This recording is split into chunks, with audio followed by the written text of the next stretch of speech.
1. We are playing with fire. The crisis of trust in science and vaccines. 2. CDC vaccine panel votes against Mercury, preservative, and flu shots. What you need to know. 3. Thimerosal and vaccines. For key facts you need to know about flu shots. 1. We are playing with fire. The crisis of trust in science and vaccines. Hashtag the trust crisis that's undermining our health. Imagine a world where saving lives is no longer about science, but about winning a political battle. That's the reality we're hurtling toward. When I walked through makeshift hospitals in New York City during the early days of the pandemic, I saw firsthand how fragile our public health systems are and how quickly trust can evaporate when fear takes over.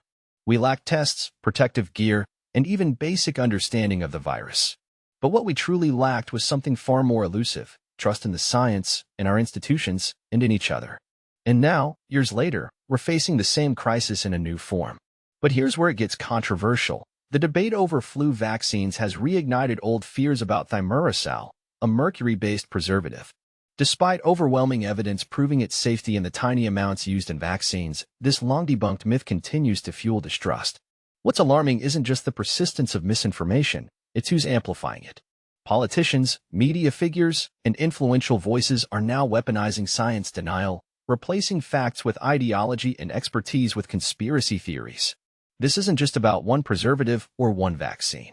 And this is the part most people miss. The current assault on science threatens every aspect of public health.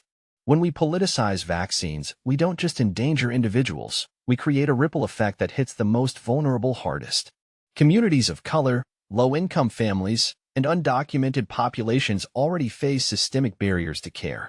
Add vaccine hesitancy to their list of challenges, and you get lower vaccination rates, preventable outbreaks, and a trust crisis that could take decades to repair. Let me challenge you with a question asterisk: if we can't trust scientists to guide our health decisions, what's next? Will we question the safety of routine childhood vaccines? The effectiveness of cancer treatments? Innovation thrives on trust, and right now, we're burning the very foundation that makes medical progress possible. I've spent decades working in refugee camps, homeless shelters, and conflict zones. I've seen what happens when trust in vaccines disappears. Entire communities succumb to diseases we've long controlled. In Marin County, we witnessed a disturbing pattern. Early vaccine access was dominated by wealthy white residents, while Black, Latinx, and uninsured communities were left behind. The solution wasn't just more vaccines, it was building relationships. Mobile health units, community health workers, and listening to people's fears made all the difference. So where do we go from here? Distrust isn't irrational. It's often a response to systemic failures. Medical racism, inaccessible care, and being ignored by institutions have taught many to be skeptical. To rebuild trust, we need to show we're trustworthy. That means equitable access to vaccines, transparent communication, and amplifying voices that have been silenced for too long. The thimerosal debate is a perfect case study. The CDC, FDA, and WHO have all confirmed its safety. Yet the fear persists not because of science, but because of fear-mongering. This isn't just about facts. It's about addressing the emotional wounds that make people susceptible to misinformation. And this is the final warning: trust erosion is a slow burn. Each misleading headline, each political attack on science, and each time we prioritize sensationalism over truth, we weaken the social fabric that keeps public health systems strong. We're not just playing with fire, we're holding it in our hands. The question is, will we put it out before it's too late? What do you think? Are we ready to rebuild trust? Or will we let fear dictate our future? Share your thoughts below. 2. CDC vaccine panel votes against Mercury, preservative, and flu shots. What you need to know. A controversial shift. CDC vaccine panel votes against mercury-based preservative and flu shots. The CDC's Vaccine Advisory Committee just made a move that's reigniting debates about science and public health. In a recent meeting, the newly revamped panel, reshaped under Health Secretary Robert F.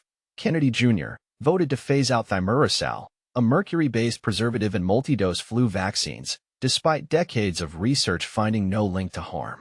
Here's why this decision matters, and why it's sparking intense discussion. But here's where the debate gets heated. The vote comes as vaccine skepticism gains traction through policy changes. The Advisory Committee on Immunization Practices, ACIP, once seen as a stronghold of evidence-based recommendations, now includes members with ties to anti-vaccine organizations. Critics argue this shift could undermine public trust at a time when vaccination rates are already fragile. What's thimerosal, anyway? For clarity, thimerosal is a preservative used to prevent bacterial contamination in multi-dose vaccine vials. While the FDA phased it out of childhood vaccines in the late 1990s as a precaution, not due to danger, it remains in some flu shots for adults. The CDC emphasizes that over 40 studies confirm its safety, yet fears persist, fueled by groups like those involved in the Mercury Moms movement, which lobbies to remove all mercury-derived substances from vaccines. This decision isn't just about a preservative, it's about trust in science. Dr. Sean O'Leary of the American Academy of Pediatrics warns that restricting thimerosal could reduce vaccine availability, particularly in underserved areas. Even small percentages matter when vaccinating an entire population, he said. If these vaccines disappear, supply chain disruptions may follow, potentially lowering vaccination rates and increasing preventable illnesses. A cost-conscious dilemma. Some panel members, like Dr. Cody Meissner, raised concerns about the practical implications. Multi-dose vials are cost-effective and accessible, he noted. Removing thimerosal might push manufacturers towards single-dose packaging, a more expensive model that could limit distribution in low-resource settings globally. While Sanofi and CSL Seqirus currently offer thimerosal-containing options, this vote could pressure them to discontinue production. A look back at the anti-vaccine movement. The vote aligns with Kennedy's long-standing stance on thimerosal. His 2014 book argued for its removal, linking it to developmental disorders, a claim debunked by medical experts. During the meeting, Lynn Redwood, president of Kennedy's anti-vaccine organization Children's Health Defense, presented arguments against thimerosal, reigniting fears tied to the debunked autism vaccine myth. O'Leary calls this a clear strategy to sow distrust in vaccines. What's next? The CDC hasn't finalized this recommendation yet. If approved, it would affect 4 to 5% of U.S. flu vaccines, still used in some workplaces and clinics. But the deeper question remains, should health policies prioritize addressing unfounded fears or maximizing vaccine accessibility? Some argue the panel's move sends conflicting signals, especially in regions where multi-dose vials remain essential. Now, we want to hear from you. Do you think health policies should prioritize accessibility over controversial ingredients, even when science supports their safety? Or is this a necessary precaution, despite no proven risks? Share your thoughts in the comments below. Health Tech Update. Arcadia acquired by Nordic Capital. In other news, health data platform Arcadia has been acquired by private equity firm Nordic Capital in a strategic partnership.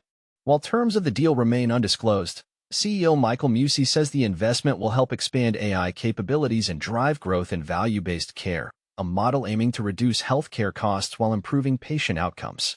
TripleTree and Lazard advised on the transaction, which is expected to close later this year pending regulatory approval. Arcadia had previously raised $125 million in 2023 from Vista Credit Partners. This partnership reinforces our mission to transform healthcare, Musi stated. Nordic Capital's Daniel Berglund echoed this, calling it in alignment with their healthcare investment strategy. The deal marks an exit for earlier investors and signals confidence in Arcadia's growth potential. Stay tuned for updates as this story evolves. 3. Thimerosal and vaccines. For key facts you need to know about flu shots. The thimerosal debate, why a controversial vaccine ingredient is back in the spotlight. In a move that has sparked both confusion and concern, the U.S. federal government may soon advise against using flu vaccines containing thimerosal, a mercury-based preservative that's been largely phased out for over 20 years. Here's the kicker, most flu shots already don't include it. So why is this ingredient suddenly back in the headlines? Let's break down the science, the controversy, and what this means for you. 1. Thimerosal 101. Mercury, preservatives, and the science of safety ****.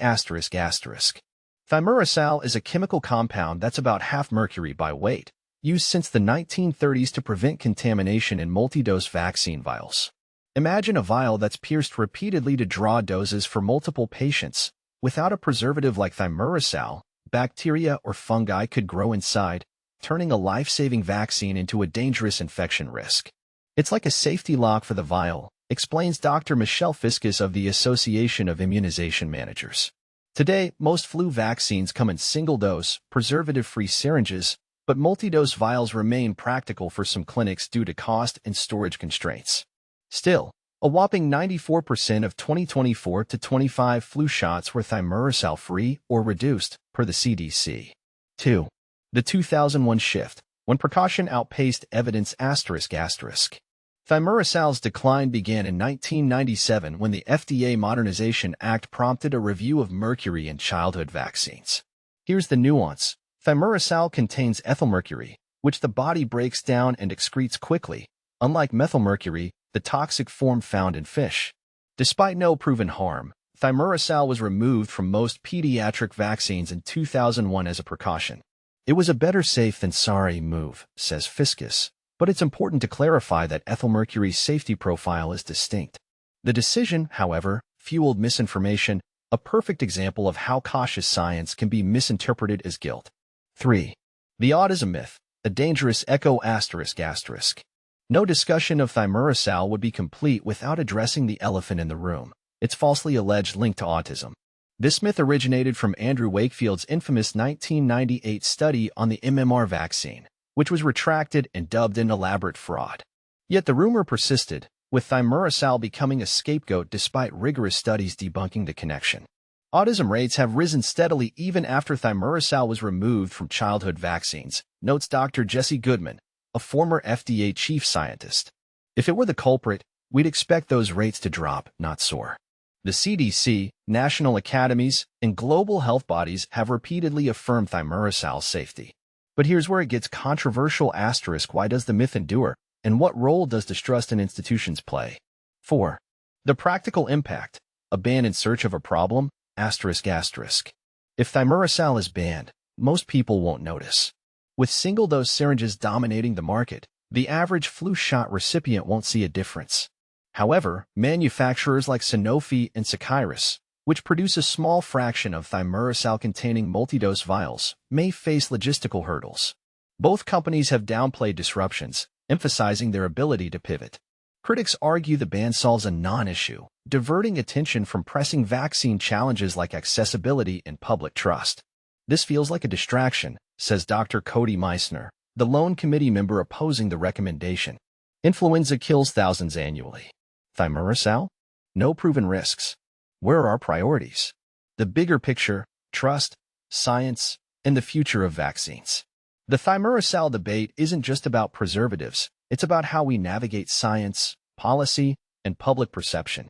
Goodman warns that politicizing vaccine ingredients risks eroding confidence in life-saving tools. Flu vaccines aren't perfect, but they save lives, he stresses. If we make them harder to access over a non-issue, the real victims will be vulnerable populations. Now it's your turn ***. Do you think banning thimerosal is a prudent precaution or a misguided concession to misinformation? Should vaccine policies prioritize public perception over proven science? Share your thoughts below, and let's keep the conversation grounded in facts.